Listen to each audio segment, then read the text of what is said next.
I also wanted to mention this. When we're going through these questions, sometimes what we have is a hot metal. So we're going to run through a question like this in a sec, but I'll kind of describe what the typical question is. We start off with some hot water, some boiling water, in fact. Let's say boiling, because we know what temperature water boils at. We'll stick a piece of metal into this boiling water and we'll leave it for a little while. If we leave that for a little while, the temperature of the metal, because it's in boiling water, the temperature must be 100 degrees Celsius.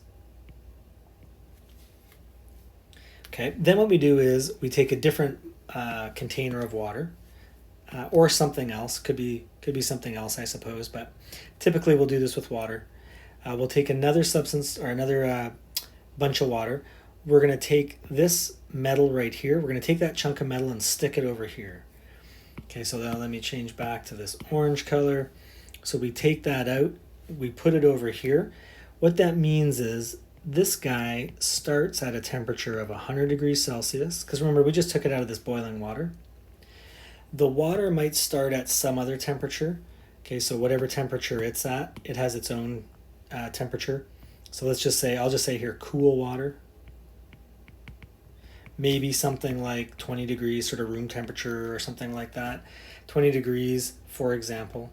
Okay, it doesn't have to be that temperature, but typically we're given this number. And then what happens is a bunch of heat energy flows out of this hot metal and into the water. What we're saying up here and up here is that some amount of quantity of heat energy, whatever quantity of heat energy is lost by the metal, it'll be gained by the water. Okay, so the statement that I've written up here, it could go either way, but we could also write it this way. Negative Q metal equals positive Q water. We're just multiplying both sides by -1. But the way that I've drawn it here is it would be this way down here, because the metal is losing some quantity of heat energy. But where does that energy go? It all goes out into the water molecules. So any energy lost by the metal is gained by the water. Okay, that's kind of what we're saying with this statement up here. Let's try that with a real question and see what it looks like. So want something a little trickier? Probably not, but let's try it. An 808 gram sample of metal is placed in boiling water for several minutes. Again, what that means is, let's just keep some information separate here. The mass of metal, I never like it in grams, I want it in kilograms. Okay, so this many kilograms of metal. It's placed in boiling water for several minutes. What we're going to do then is we're going to take it out of the boiling water, stick it into some cool water, again 20 degrees Celsius. What that means is that initial temperature of the metal when we take it out of the boiling water is 100 degrees Celsius. That metal is then put into some water. Okay, so the mass of water is 0.2 kilograms. The initial temperature of the water is 20 degrees Celsius. Okay, so the mixture, so here you can kind of picture, again, just so we can kind of picture this a little bit. So here's my container.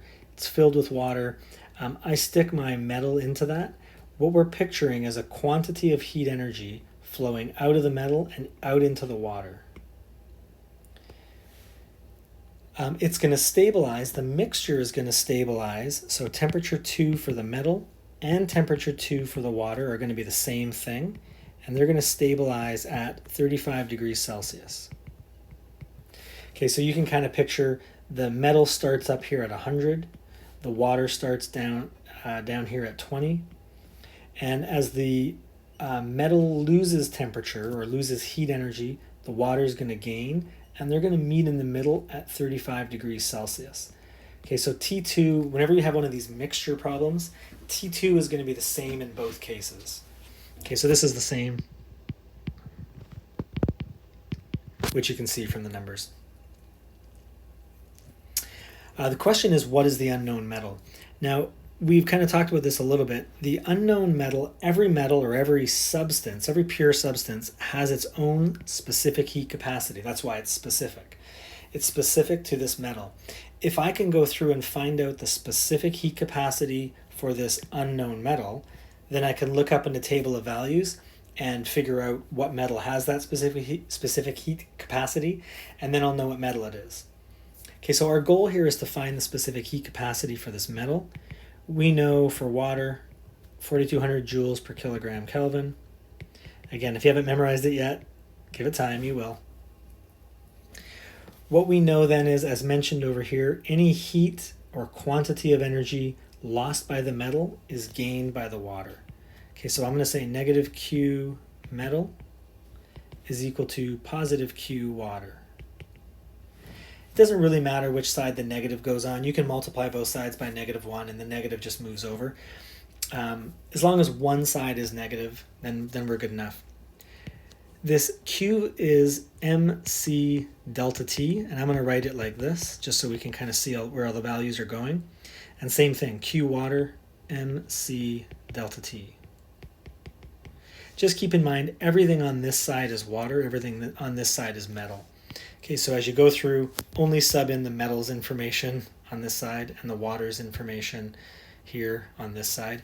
I didn't put, subscripts beside each one, but you could. 0.808 C, oh yeah, that's our unknown. T2, 35 minus 100. Mass of water, 0.2. We know the C value for water. T2 is 35 minus 20. We're going to go ahead and do some calculating on the left-hand side. Let's see, I did that somewhere. The left-hand side gives me, this negative out here, let me point this way, this negative right here, this 35 minus 100 is going to give me a negative. I'm going to end up with a positive, so 52.52 C. And then when I multiply the whole right-hand side out here, including this 35 minus 20, do your brackets first. Gives me that. I can divide both sides, and I get C is 240, that should be. C is 240 joules per kilogram Kelvin. And if you look up in a table of values, you will figure out that thing, page 195, I found it, I knew I had it somewhere. Page 195 is your table of values, or a table of values in our textbook. This is silver. You could look it up online, I suppose, as well, of course. That doesn't look very nice, but that says it's silver. And that's how we do these temperature exchange problems.